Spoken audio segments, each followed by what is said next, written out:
Assalamualaikum warahmatullahi wabarakatuh. Alhamdulillah, bersyukur kepada Allah Subhanahu wa taala kerana pada malam ni dapat bersama. Insya-Allah saya akan sambung pengajian kitab At-Tabarruk ini pada muka surat 20 pada muka surat 20.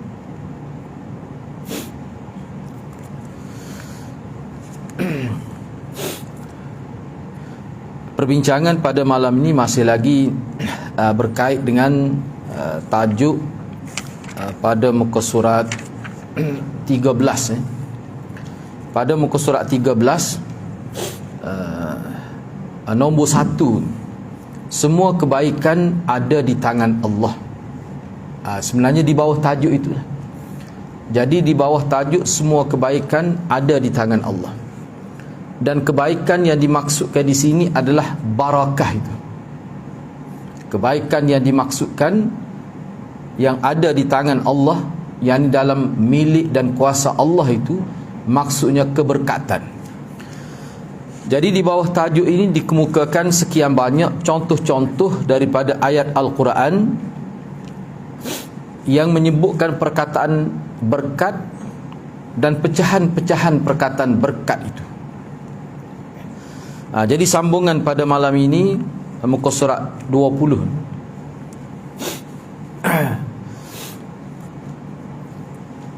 Jadi hal yang sama juga ditemukan dalam hadis-hadis Nabi SAW.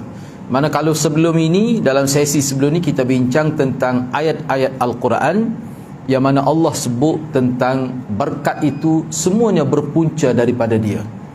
Semua berkat itu berpunca daripada Allah Subhanahu Wa Taala. Itu dalam sesi sebelum ini kita telah dihidangkan dengan beberapa contoh. Tidak beberapa lah, sebenarnya banyak juga contoh yang dikemukakan dalam bentuk ayat Al-Quran. Jadi pada malam ini Syekh Nasir Al-Judai'i ini dia kemukakan pula contoh-contoh daripada hadis Nabi SAW yang menunjukkan bahawa barakah itu dari Allah. Hakikatnya, sumbernya, masdarnya dari Allah. Sebagai contohnya hadis yang diriwayatkan oleh Abdullah bin Mas'ud radhiyallahu anhu dalam kitab Bukhari. Hadis ini terdapat dalam kitab Bukhari. Disebutkan bahawa para sahabat radhiyallahu anhum pernah melakukan perjalanan, yakni musafir, bersama Nabi SAW. Jadi ketika itu air yang ada di dalam bekas itu sebenarnya tidak cukup untuk digunakan untuk berwudu. Nak wudu pun air itu, nak minum pun air itu, maka tak cukuplah dengan kadar air yang ada itu. Lalu Nabi SAW memasukkan tangan beliau ke dalam salah satu bekas berkenaan. Kemudian Nabi berkata, hayya 'alat tahuril mubarak wal barakatu minallah. Marilah bersuci dengan air yang suci dan diberkati, dan keberkatan itu berasal dari Allah. Setelah itu air pun keluar dari celahan jari jemari Nabi SAW. Ini termasuk mukjizat. Baik, cuma saya nak sentuh sedikit saja sebab kita pun tidak nak hurai secara detail lah, kerana kita ada tebal juga ni. Tebal juga ni. Cuma saya nak sebut begini je. Cuba perhati hadis itu, hayya 'alat tahuril mubarak. Kemudian akhir itu Nabi kata wal barakatu minallah. Cuba perhati, itu dua fasal itu dalam hadis ini. Mula-mula Nabi kata marilah bersuci, hayya tu jom. Kalau kita terjemahkan hayya 'ala salah, jom salat, kita kata jomlah bersuci dengan air yang diberkati. Setelah Nabi masuk ke tangan dia, bahkan dalam setengah riwayat sebut sahabat nampaknya, kita kata keluar air itu, berbondong-bondong keluar air itu, sahabat nampak. Tapi Nabi di sini Nabi sebut wal barakatu minallah. Jangan silap faham, walaupun air keluar daripada jari jemari aku, jangan kamu kata itu datang daripada aku. Wal barakah minallah, kebaikan, berkat daripada air sedikit tiba-tiba keluar daripada cerahan jari aku, bukan aku ada kuasa tu, itu mukjizat. Itu makna barakah minallah.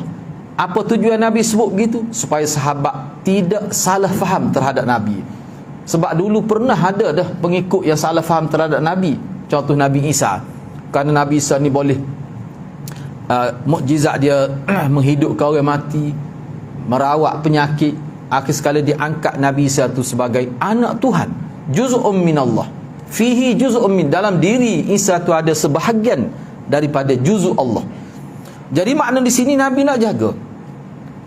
Sebab manusia dia, kita kata manusia, sahabat ni manusia, kalau tidak diperingatkan, sentiasa ditazkirahkan, dia boleh salah faham terhadap Nabi. Tengok Nabi ada kuasa Tuhan, ada bimbangi, kukuk dipuja Nabi lebih-lebih daripada kadar yang sepatutnya. Jadi di sini Nabi nak mengajar akidah, bukan nak mengajar fiqh ni. Nabi nak mengajar akidah pada sahabat. Walaupun kamu nampak keluar hari, itu bukan daripada aku, daripada Allah. Sebab tu Nabi tidak setiap hari Jumaat dia keluarkan air gitu. Pada air di Madinah pada waktu tu boleh dikatakan tidak banyak. Tidaklah kata Nabi ni ada tangki besar di rumah dia, mana-mana sahabat tak perlulah pergi ke kawasan kita atau pada pasir tu, di kawasan Oasis tu nak ambil air. Cukup ambil air di rumah aku saja. Sebab apa? Sebab aku ada tangki besar. Sebab apa? Sebab keluar air daripada jari Nabi. Tak ada Nabi buat begitu. Jadi dalam kisah ini, kalau mengikut ulama, kalau kita baca dalam syarah lah, sebenarnya ini berlaku ni kerana Allah hendak berlaku gitu, bukan kerana Nabi. Kalaulah Nabi boleh buat gitu atas nama Nabi, Nabi ada kuasa mengeluarkan air, saya rasa banyak masalah selesai. Tidak susahlah bak air di Mekah, di Madinah pada waktu itu. Ini semata-mata mukjizat. Mukjizat ni bila Allah bagi ada lah. Kalau Allah tak bagi, tak ada. Nabi tidak boleh mengadakan mukjizat itu. Itu Nabi kata. Kalau tidak boleh salah faham tu. Cuba bayangkan, saya tengok dalam internet, nama apa, baba apa tu, kata kalau dia buat keluar gandum tu daripada tangan dia dah, orang sesak sama mana? Daripada mana? Kawasan mana? India. Ke India dah, tak silap dah. Boleh tengok dalam internet. Rupanya bila cek, besar aset dia dah, kaya tu. Nampak zuhud tu. Dia pergi, dia keluar gandum. Keluar debu gandum daripada tangan dia. Sesak sama mana manusia kerana itu. Ini Nabi biman. Nabi nak jaga, aku ni manusia biasa. Ana basyarum innama ana basyarum mithlukum.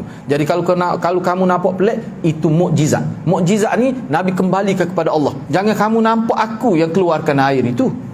Itu maksudnya. Nak jaga apa tu? Nak jaga akidah. Cuba kita perhatikan bagaimana cara Nabi SAW. Baik, demikian pula semua doa yang isinya memohon keberkatan hanya disandarkan kepada Allah. Kalau kita perhatikan bila sebut doa, tak kiralah doa yang kita doa sendiri. Misal kita sebagai orang kampung ni tak ingat doa Nabi, tapi kita belajar doa ni, kita nak ambil idea daripada cara berdoa tu. Tak ingat antara doa ni berjilid-jilid kitab bab doa. Sebab Nabi ni setiap perbuatan dia ada doa, ada wirid. Tak ingat kita nak hafal tu. Cuma kita belajar doa tu, kita nak ambil idea cara berdoa. Kalau nak minta perkara ni, nak minta anak, minta macam mana?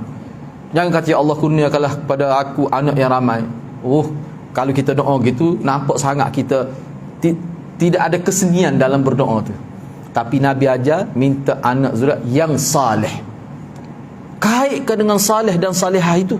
Itu cara Nabi ajar. Begitu nak minta umur panjang, jangan sekadar minta ya Allah panjangkanlah umurku.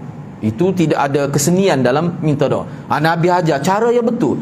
Yang mana kalau kita perhatikan, semua itu berkait dengan minta kepada Allah. Minta umur panjang jikalau umur panjang itu baik, dan minta umur panjang, umur yang diberkati. Berkat ni apa maksud? Khair. Baik. Jadi penulis ini Syekh Nasir Al-Judai, dia kata, saya nak sebutlah di sini.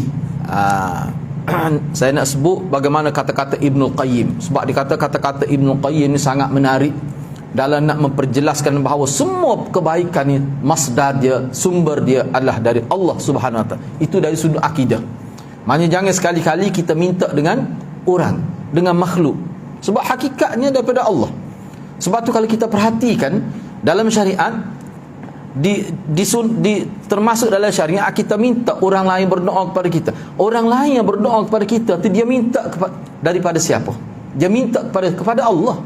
Dia minta daripada Allah untuk kita. Maknanya hakikatnya Allah juga. Cuma kita minta tolong, dia minta untuk kita. Itu dibenarkan dalam agama. Banyaklah riwayat yang sebut tentang perkara itu. Tapi bila dia mati, itu menjadi tanggungjawab kita sebagai seorang Muslim. Tanggungjawab. Bila seseorang itu meninggal dunia, menjadi tanggungjawab kita doa keampunan dan kebaikan kepada orang mati. Sebab dia telah mati. Supaya Allah ampunkan dosa-dosa dia, supaya Allah jariahkan kebaikan yang dia buat, supaya Allah panjangkan kebaikan dia. Hak dia sedekah ni minta biar berpanjangnya lah. Itu maksud kebaikan. Baik, cuba tengok di sini kata-kata Ibnul Qayyim. Saya terjemah sepenuhnya lah, saya baca sepenuhnya. Jadi perkataan Ibnul Qayyim ini sangat berharga dalam memperjelaskan betapa perlunya makhluk kepada Al-Khaliq, yakni Allah Subhanahu Wa Taala, dan betapa besarnya kenikmatan, kebaikan dan keberkatan yang Allah berikan kepada semua makhluknya. Ibnul Qayyim rahimahullah berkata, setiap kesempurnaan dan kebaikan yang ada pada makhluk berasal dari kebaikan dan kesempurnaan Allah Subhanahu Wa Taala yang terdapat dalam dirinya. Semua makhluk memohon bantuan darinya, sedang dia, yakni Allah, tidak memerlukan sedikit pun pertolongan dari makhluknya.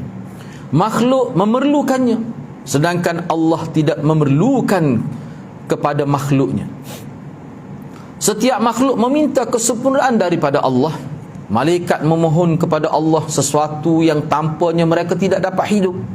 Memohon pertolongan Allah agar dapat mengingat, bersyukur dan beribadat dengan baik kepadanya, melaksanakan perintah-perintahnya, melaksanakan apa yang ditugaskan kepada mereka demi kemaslahatan alam, sama ada langit dan bumi.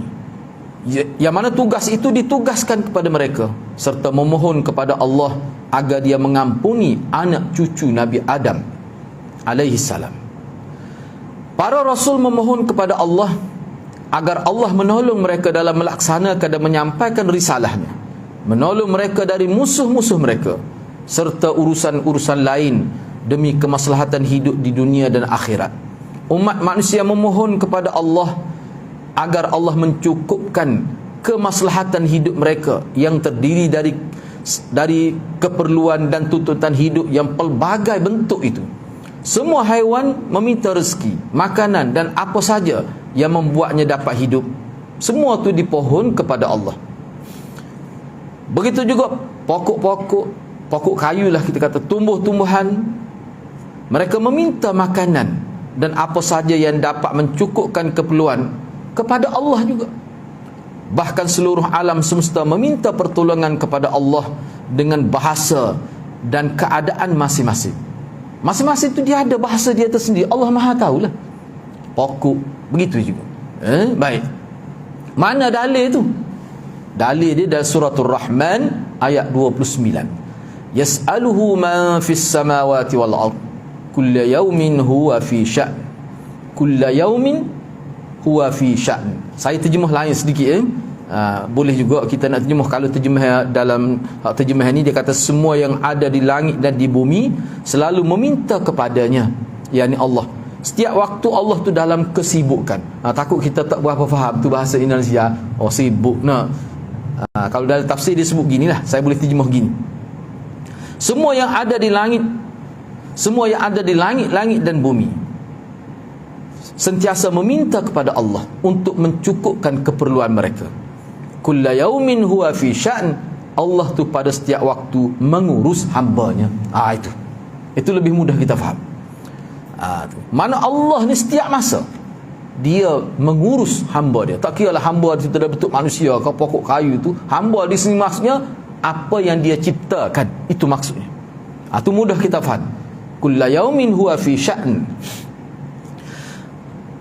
Jadi seisi alam memohon dan meminta kepada Allah, dan tangan Allah selalu terbuka untuk memberi dan menganugerahinya. Ini terjemah tangan di sini. Ini kita terjemahan secara zahir lah, sebab Allah sebut tangan. Yamiduhu mal'a la yaghiduha nafaqah sahhaul lail wan nahar.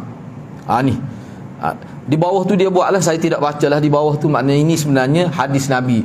Disebut di bawah tu hadis ni asal daripada kitab mana. Sebab tu penulis ni sangat bertanggungjawab, ya. Dia nyatakan, maknanya sebelum kita minta dalil, awal-awal lagi dia bagi dalil. Sebelum kita minta dalil tu petang lagi dia bagi dalil, kalau bahasa Kelantan sedap gitulah. Mana dalil itu penting dalam agama. Kalau tidak ada dalil, kalau bukan kerana dalil ni sebenarnya dia mengawal agama. Kerana dalil itulah manusia tidak boleh bercakap sewena-wena. Sebab kalau dia bercakap pelik sikit, sebab orang ramai ada dalam masjid ni bukan bodoh ni, mengaji belaka ni. Dia bukan mengaji sini saja, banyak lagi tempat lain. Kadang-kadang aling pada orang mengajar tu.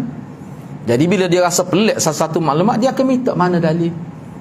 Sebab apa? Sebab ini urusan agama, bukan urusan peribadi ni, urusan agama. Sebab tu dia tak tanya dalil, mana dalil semaya. Tu orang tak tanya dah. Tapi bila awak sebut benda pelik-pelik, orang akan tanya dalil. Itu cara agama. Dan kerana itulah terkawal, mana kekal ajaran Nabi, kerana dalil itulah. Sebab tu musuh-musuh Islam dia cuba nak merosakkan dalil itu. Kalau kita baca Syiah ni kenapa dia serang sahabat? Sebab dia nak rosakkan sumber dalil umat Islam tu. Semua ulama sebut gitu. Misalnya Khatib Baghdadi disebut, kenapa Syiah ni serang sahabat? Kerana sahabat itu adalah hamalatul Quran, pembawa Quran. Wa hamalatul ahadith, dialah yang bawa Quran dan hadis sebenarnya. Jadi Syiah dia serang sahabat kerana nak merosakkan dalil. Tu sebenarnya hadirat. Jangan kita jadi penyambung lidah Syiah laknatullahi alaihi tu. Kita kena ingat kedudukan dalil dalam agama kita tu penting. Sebab itulah anak-anak murid pun dia tidak gong hadirat. Setiap kali tok guru kecek, tok guru kata wah nak semaya kena ada wuduk. Mana dalil tok guru ada wuduk? Anak murid tidak gong gitu. Anak murid dia tidak gong gitu. Kalau ada anak murid lagu tu memang berat sungguh tok guru. Tapi Allah tidak jadikan anak murid segong tu. Tu. Dia tidak tanya kalau benda dia tanyanya kalau pelik-pelik. Baru dia tanya, anak murid pun cerdik. Baik. Apa maksud hadis ini? Yaminuhu mal'a, tangan kanannya selalu penuh. La yaghiduhu nafaqah, tidak akan berkurang kerana memberi. Sahaul lail wan nahar, Allah ni memberi tak kira waktu, siang dan malam. Tu terjemah yang mudah. Pemberian dan kebaikan Allah dicurahkan kepada makhluk-makhluknya yang berbakti maupun yang durhaka. Hanya miliknya segala kesempurnaan. Dari Allah semua kebaikan, kepunyaan Allah. Kepunyaan Allah ni segala puji hakikatnya, orang panggil hakikat bila puji ni milik Allah. Kalau orang puji kita tu, bila kita buat baik pada seorang, orang pun kata orang puji kita bagus awak, itu dia panggil majazi. Syukur majazi. Puji tu puji majazi. Saya boleh buat baik pada awak ni kerana Allah bagilah harta pada saya. Allah bagi perasaan saya nak buat baik. Itu hakikat situ. Tu kita kena ingat begitu. Jangan bila kita buat baik pada orang puji kita, kita pun berasa, orang panggil bahasa napung, bahasa Kelantan sebut, bahasa Melaya-laya di udara tu. Jangan. Kita kena kata Masya Allah, Alhamdulillah. Kita kata semua tu kehendak Allah, Alhamdulillah. Kita sebut Alhamdulillah. Mana orang puji tu, puji aku tu sebenarnya bukan hakikat, bayang saja. Majazi ni mana tidak sebenar. Hak sebenarnya Allah. Sebab tu kita kena kata Alhamdulillah bila orang puji kita. Dan orang yang diberi kebaikan pun dia kena kata Alhamdulillah. Barulah dia kata jazakallah khairal jazak. Itu cara agama ajar. Maknanya agama ni setiap sudut itu dia cuba alihkan pandangan kita kepada Allah Subhanahu Wa Taala. Tu cara agama. Jangan hadirat, jangan kita mengajar, jangan kita buat sesuatu sehingga orang nampak ulama. Sebab ulama sendiri ni bila dia bercakap, dia tidak lekang daripada ayat Quran, daripada hadis. Ulama-ulama kita seperti Imam Syafi'i, kau tidak tahu okeylah siapa hafal Quran. Hafal Quran warga dia kalau tidak nak sebut pada masyarakat. Kalau tidak nak jadikan dalil, hafal hadis buat apa kalau tidak nak sebut dalil kepada masyarakat? Tu tujuan hafal Quran. Ulama hafal Quran, hafal hadis sampai beratus-ratus ribu, kering. Imam Bukhari sampai tak ada daging di tubuh bila meninggal dunia. Duk hafal hadis. Warga dia hafal hadis kalau tidak nak sebut. Tidak nak sebut pada masyarakat. kadang-kadang itulah Baik, cuba kita tengok lagi.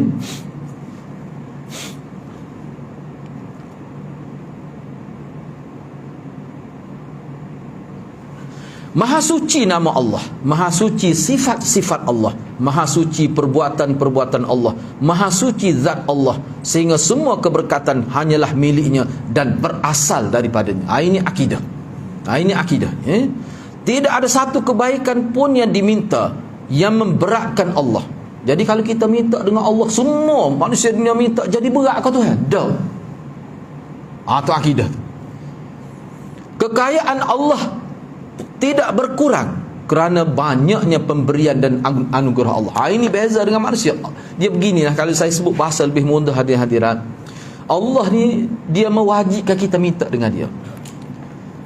Apa yang kita minta tu dia ciptakan, dan yang dia ciptakan dia tidak perlu kepada yang dia ciptakan. Tu Tuhan. Sebab tu kalau dia minta, kita minta, dia boleh pahala, dia boleh syurga nah. Tapi kalau orang kaya taruh mana pun, kalau kita minta nak hari, agak-agak dia kata mana? Dia kata, mu ni tak erti kau buat benda lain. Mu erti minta ke? Dia akan kata gitu. Tu Sebab itulah sahabat Nabi, Sayyidina Abu Bakar dan sahabat-sahabat lain, banyak riwayat lah sebut tentang mereka. Dia kata, aku kalau jatuh kayu cemeti daripada kuda ni, aku akan turun ambil sendiri, aku tak akan minta dengan orang. Sebab bagi sahabat ni, semakin banyak kita minta dengan orang, semakin jauh kita dengan Allah. Itu dia punya fikrah para sahabat. Baik, hanya milik Allah segala pujian di awal dan di akhir atas kebaikan-kebaikannya yang melimpah ruah, keberkatannya yang abadi, kenikmatannya yang mencukupkan keperluan lahir dan batin. Segala anugerah hanya miliknya semata-mata. Allah adalah zat yang maha suci dan maha tinggi. Kita kena letak situ. Tu. Sebab kita nak bincang satu perkara yang besar. Berkat-berkat ni satu perkara yang besar yang tidak ada dalam kaum orang tidak Islam. Tak ada ni. Dalam kaum umat Islam saja. Jadi kita nak letak biar betul. Bila kita nak sebut, nak bercakap tentang berkat, kita nak supaya kita letak di tempat yang sepatutnya. Itu yang kita nak bincang. Sebab tu kitab ni saya akan baca daripada muka surat ke muka surat. Yalah, kalau hadirat tak baca lagi, mungkin tak tahulah isi kandungnya dia tu. Kalau baca boleh tahulah. Dia banyak kitab berkait dengan berkat ni, adalah dengan milik saya tu dalam bahasa Arab. Tapi bagi saya ini yang paling lengkap. Baguslah, sebab cuba perhatilah daripada muka surat awal sampai muka surat 22, berapa banyak dah ayat Quran, dah hadis yang dikatakan dalil agama yang dikemukakan dalam nak membincangkan tentang berkat ini. Sebab berkat-berkat ni akan datang kita akan bincanglah mana kalimah-kalimah berkat tu yang disebut dalam Quran dan hadis, apa maksud. Sehingga kalau kita baca, kita boleh buat kesimpulan berkat ni maknanya Allah beri apa yang kita perlu dan Allah jauhkan apa yang kita perlu.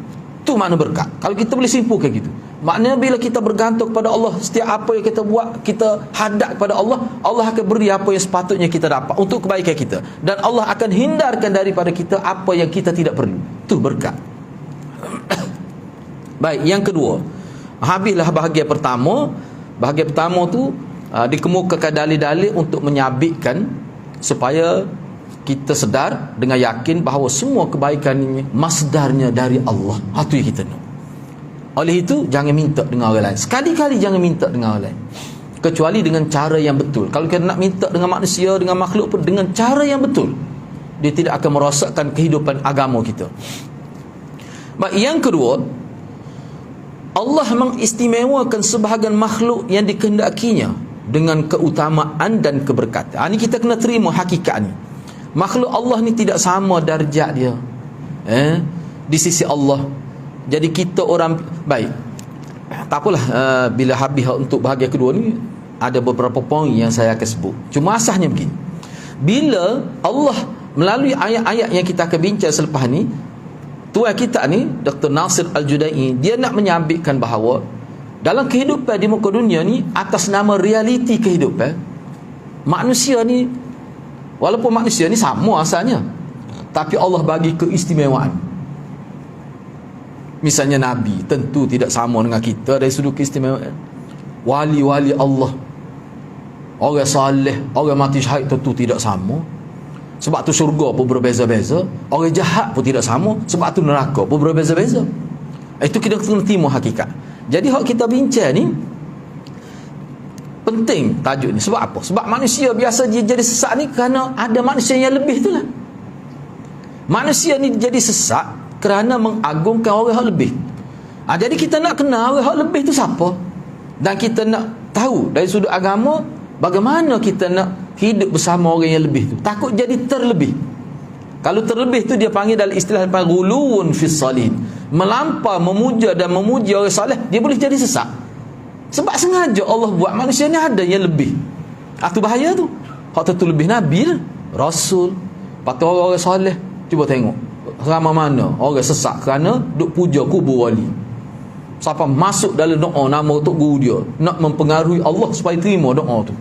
Bahkan dia menganggapnya bahawa guna nama orang soleh dalam doa ni termasuk asbab untuk terima doa. Dia letak atas nama asbab. Dia guna itu sebagai sebab. Tu bahaya tu. Manusia ni nak jadi sesat ni jadi kreatif juga. Tidak kata orang sesat ni bawa dedak.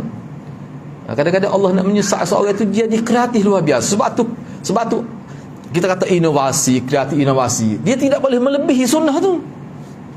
Kalau kita silap guna kecerdasan kita silap guna akal kita melebihi daripada garisan sunnah, dia boleh jadi sesat. Sebab tu kita tengok orang sesat ni bukan apa ada. Jangan kita tengok orang sesat ni tak cerita PhD pada sesat. Bahkan kalau kita tengok lah ni hak sesat ni banyaknya hak pakai serban. Janggut siapa celah keking. Jubah rapat latar tu.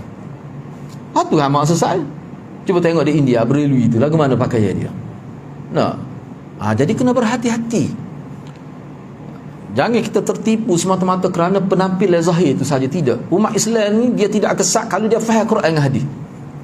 Tu dia tidak akan jadi sesat. Isu berkat ni adalah isu manusia jadi sesat. Tu yang saya fikir perlu sangat kita tahu tu. Di kubur nak ambil berkat, tapi tak ikut cara Nabi. Duduk bersama orang soleh nak ambil berkat, semua tak ada dibincang dalam kitab ni. Tapi bersama orang soleh ni, dia ada disiplin dia. Tak boleh buat tak terkalu. Mentakkan dia orang soleh, kita anggap dia wali, kita berbuat ikut suka hati kita. Itu salah. Itulah kita nak belajar dalam kitab ni. Mana kita bila kita berada dengan orang soleh yang kita anggap dia soleh, mesti ada dalam dunia orang yang kita anggap dia baik. Mesti ada, tak boleh nafiah tu. Tetapi bila kita nak hargai dia, mana disiplin tahap dia. Jangan siapa pekat lebih. Kalau lebih, gapo-gapo pun tak boleh. Kalau lebih ni makan nasi pun kalau lebih pun tak boleh. Tadi nyakit daging pun gitu juga doktor. Sebab tu makan daging dia kena ada jadual. Dia kena tak boleh ikut daging dan hari. Mentah ke daging ni baik untuk kesihatan. Baik daging dan hari. Tak ada tua. Makna semua perkuatan dunia ni kalau lebih, dia jadi bahaya. Jadi bahaya. Bahkan ujian kepada kita ni, saya nak sebut biar kita faham dia punya tasawur agama ni. Kalau kita perhatikan tempat manusia jadi sesat, semua perkara-perkara yang ada kebaikan dalam asalnya. Misalnya orang soleh kita kena hargai, kita kena hargai, kita kena hormat. Kubur ni kita Nabi suruh pergi lah. Ada disiplin khususnya. Tempat-tempat gitulah jadi sesat. Sebab apa? Tabarruk, nak ambil berkat. Jadi nak ambil berkat ni dia ikut akal fikiran kita semata-mata ke dia kena ikut disiplin. Ikut disiplin. Jadi hak ni kitab ni sebenarnya kita nak belajar disiplin mengambil berkat supaya tidak jadi sesat kita. Tu tujuan yang paling besar. Biar faham lah. Sebab ada yang sebut, dia kata mengaji kitab dia berkat tebal ni mau rugi masa, dia kata. Iyalah memang lah. Kalau tak faham memang rugi masa lah. Kalau tak baca kena baca lah. Bukhari tak ada orang kata jadi sesat baca Bukhari. Tu pakai piyah tu. Bukan pakai topi. Baik, cuba kita tengok lagi. Di sini baik. Okey, asasnya segala kebaikan ada di tangan Allah. Itu asas. Dan bahawasanya segala kenikmatan dan kebaikan yang sempurna hanya berasal dari Allah. Yang sempurna, yang sempurna. serta semua keberkatan hanya miliknya. Kerana itulah Allah Subhanahu wa ta'ala mengistimewakan, yakni memberi keistimewaan kepada sebahagian makhluknya dengan apa sahaja yang dia kehendaki. Sebab tu saya banyak juga beri contoh sebelum ni. Bila Allah nak baik, ingat saya sebut satu kes ni lah, kita ada bincang ni. Saya sebut seorang perempuan tu, saya kenal lah dia, sebab anak dia beberapa orang belajar dengan saya. Suami dia ni masuk penjara, keluar penjara lah, macam gangster lah di zaman dia tu. Tu anak ramai 10 orang. Isteri dia ni suri rumah ya. Buta huruf, isteri dia tak pandai membaca, tak pandai menulis. Tapi 10 orang anak semua masuk universiti, mana graduate semua ni. Pelik tu. Tu. Jadi orang pihak sekolah tanya macam mana dia buat. Siapa anak dia semua berjaya.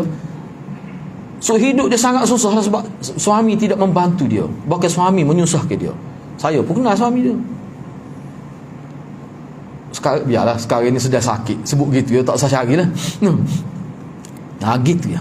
Bila orang tanya dah apa jawapan dia, dia kata saya tak tahu, saya tak erti nak buat apa. Saya ertinya selepas mayang ngeri, saya suruh anak saya baca di ruang tamu, jangan baca dalam bilik. Dia tak percaya anak dia baca dalam bilik. Dia pergi rotes saya, dia cokok sepuluh Nabi Sulaiman. Seolah lagi Nabi Sulaiman, kalau rupanya mati Nabi Sulaiman. Takut juga popok jin tu. Seolah-olah begitulah kita kata. Mana dia tunggu sampai pukul 10. Istiqamah dia nak malas, sebab dia nak ajar pun tak erti. Mungkin dia buta huruf. Tapi ada kebaikan. Apa tu? Tak tahulah rasa dia. Tapi kalau situ kita boleh ambil mana dia nak kebaikan, dia sanggup istiqamah. Istiqamah tu, siapa berjaya semua anak dia. Tu. Jadi kadang-kadang bila Allah nak bui kebaikan pada seorang, tak belah mana pun, tak nak tinggal di tinggi pun, buta huruf, suami ni gangster, masuk penjara tua dah pakai kasut kat peti lagi, dengan seluar jing, jaket kulit. Saya pernah jumpa dia. Nak buat macam mana? Maknanya kita kata anak dia terus kira-kiranya payah kat lah nak jadi baik tu, tapi jadi baik. Ayah dia tak, maknanya dia tidak boleh ambil contoh langsung dengan ayah dia, tapi mak dia jaga tu. Dia jaga tu dia. Sehari dia kerja. Sehingga dia dikatakan ibu misali lah, kerana jaga antara maghrib dengan sampai pukul 10. Berjaya anak dia. Tuhan nak beri kebaikan. Tapi ada setengah tu mak cikgu, ayah cikgu. Anak tu kan, ni dia sebut diri pada saya ni, ayah dia ni motivator.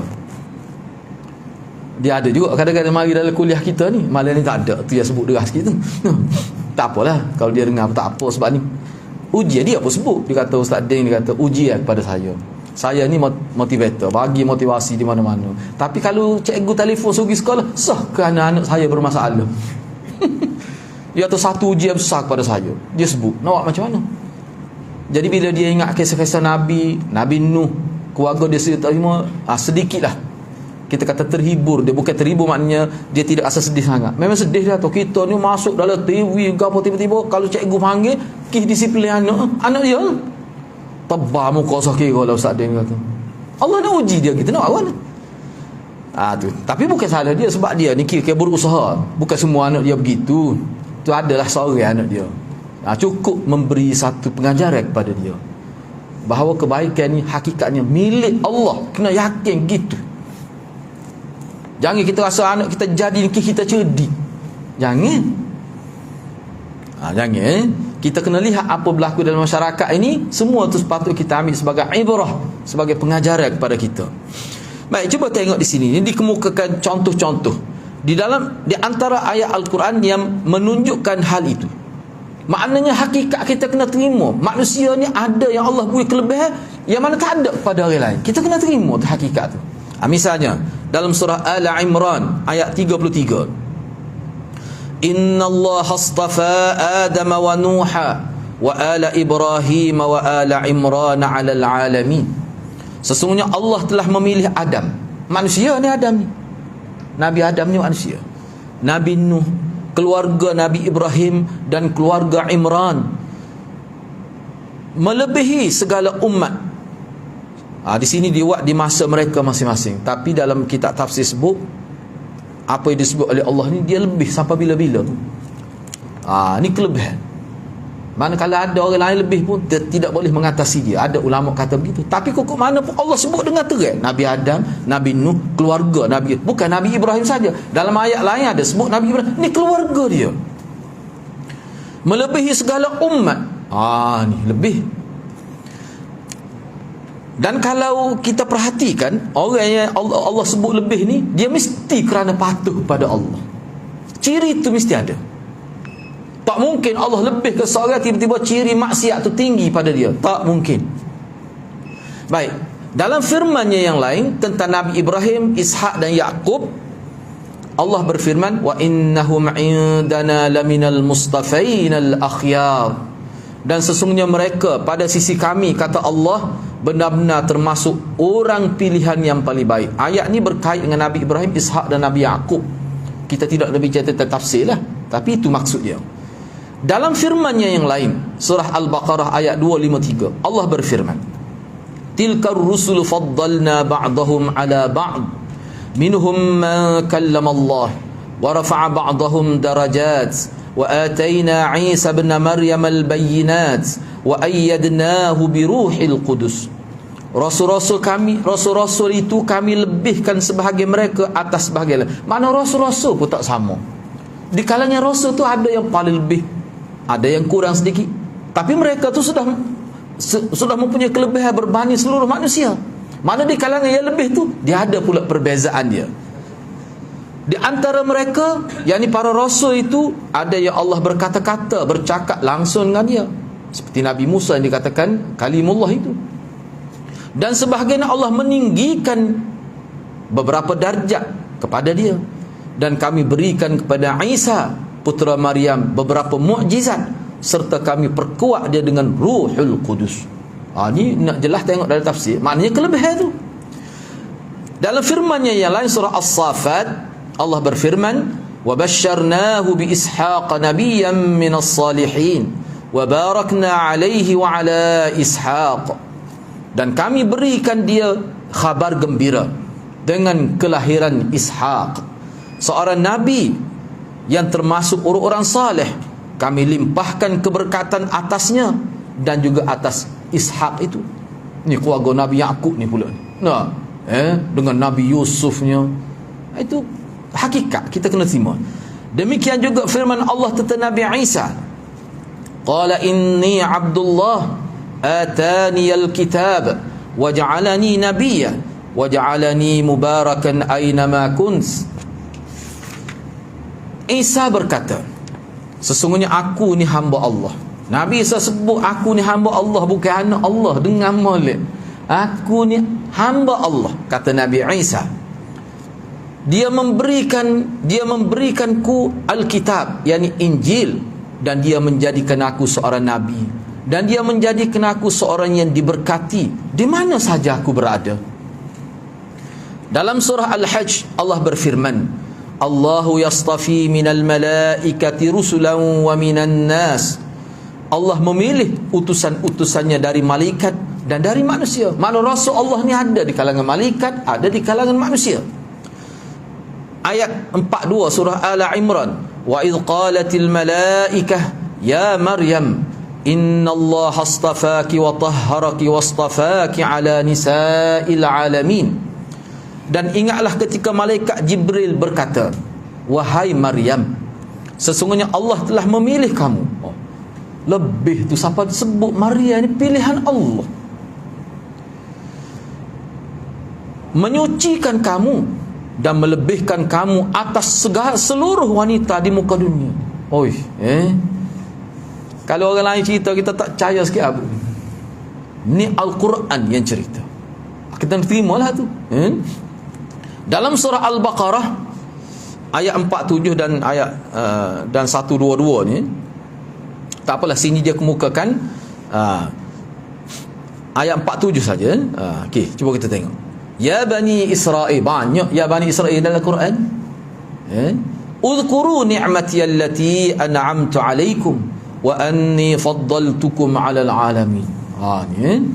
Wahai Bani Israel, ingatlah akan nikmatku yang telah aku anugerahkan kepadamu, dan ingatlah pula bahawasanya Allah telah melebihkan kamu atas segala umat di muka dunia. Asalnya Bani Israel ni, dia kalau kita tengok dalam hadis-hadis Nabi, misalnya dalam kitab Imam Tahawi itu, Mushkilul Athar Imam Tahawi itu, dia ada satu bab khusus. Kita bincang tu kan, hadis-hadis dikemukakan. Sebab apa Bani Israel ni lebih? Sebab pemimpin dia adalah Nabi dan Rasul. Jelas Nabi sebut. Bahkan Nabi kata bila mati seorang Nabi akan dilantik Nabi lain. Begitulah seterusnya. Jadi dia tak boleh terima tu Nabi akhir zaman tu aku. Seolah-olah begitulah Nabi kata. Ni asabiah bangsa lah. Dan berubah sifat baik dia tu jadi jahat, berubah akhir sekali dia bangsa yang dilaknat oleh Allah. Asalnya bagus. Jadi Allah sebut, tapi bukan semua Bani Israel. Allah ni kalau jahat-jahat tu bukan hak ni. Hak tu Zionis disebut. Tak apalah. Saya ambil sedikit lagi, satu ayat lagi. Dalam surah Isra ayat 21. Unzur kaifa faddalna ba'dahum ala ba'd walal akhiratu akbaru darajatin wa akbaru tafdila. Perhatikanlah bagaimana kami lebihkan sebahagian dari mereka atas sebahagian yang lain, dan pasti kehidupan akhirat lebih tinggi tingkatnya dan lebih besar keutamaannya. Saya ambil satu lagi. Walaqad karramna, ni surah Al-Isra ni. Walaqad karramna bani Adam wa hamalnahum fil barri wal bahr wa razaqnahum minat tayyibat wa faddalnahum ala kathirin mimman khalaqna tafdila. Dan sesungguhnya telah kami muliakan anak-anak Adam. Anak-anak Adam ni maknanya manusia. Bani Adam ni makna manusia. Kami angkat mereka di daratan dan kami angkut mereka. Hamalna tu kami angkat atau kami angkut mereka di daratan dan di lautan. Kami beri mereka rezeki dari yang baik-baik dan kami lebihkan mereka dengan kelebihan yang sempurna atas kebanyakan makhluk yang telah kami cipta. Makhluk Allah ni banyak, tapi manusia lah yang paling lebih. Allah buat begitu. Dia boleh kuasai daratan dan lautan. Bahkan dia cuba untuk meneraka alam atas itu. Itu kelebihan manusia. Dan banyak lagi ayat-ayat lain yang kita akan bincang kemudian. Cuma saya nak sebutnya satu poin sebelum kita akhir ni. Sebenarnya ayat-ayat seumpama ini, takut tak ingat pula minggu depan. Sebenarnya ayat-ayat seumpama ini, apa maksud Allah sebut? Kenapa Allah sebut begini? Supaya kita nampak, hak kita rasa orang tu lebih tu sebenarnya hakikat sebenarnya Allah. Jadi janganlah bila kita tengok seorang tu lebih, kita puja dia sehingga lupa pada yang memberi kelebihan itu.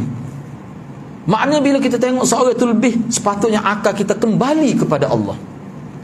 Dan kita hormati orang yang lebih itu, kita dapat pahala. Tapi kena ingat, jangan terlepas pandai. Jangan kamu jadi tersalah. Kalau tersalah boleh jadi sesat, bahawa kebaikan yang ada pada mereka itu daripada Allah. Mana kalau kita duduk di situ, insya-Allah kita tidak akan tergelincir daripada sunnah Rasulullah dalam kita kata bergaul, memberi penghargaan kepada orang yang lebih di muka dunia. Itu yang dimaksudkan di sini. Baik, untuk seterusnya tu kita sambung dalam sesi akan datang. Kita berhenti setakat itulah dulu. Mudah-mudahan Allah berkati kita semua. Aqulu qawli hadza wa astaghfirullahal azim li wa lakum. Wassalamualaikum warahmatullahi wabarakatuh.